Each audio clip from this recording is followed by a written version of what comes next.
in case you missed it, BattleBots was a thing again this year, and as always, it was just freaking awesome. It's everything that any engineer or manufacturer could want in, I guess, a game show, an action sport. I mean, it's everything. It's awesome.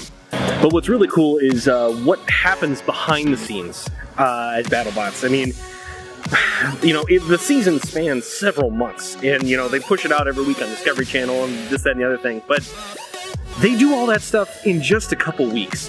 It gets a little ridiculous, and what happens really is, I mean, it's a whole time to market thing that you can really take a lesson from. Watching these people just make their stuff work, and without any sort of real knowledge of what's about to happen. It's mind-blowing to watch it happen in real time. When you see it happen in that 2-week period that these people have built, rebuilt, and probably rebuilt 3 or 4 more times, these robots that are still able to just destroy each other. It's some of the coolest stuff ever. And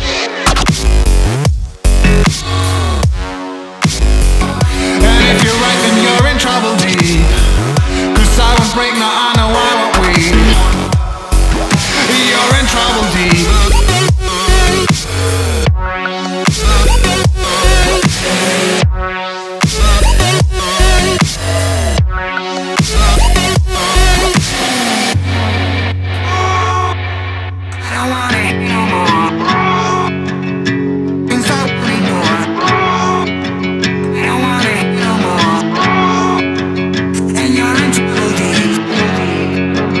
Robots, destruction, and, well, making stuff again. That's what it all comes down to.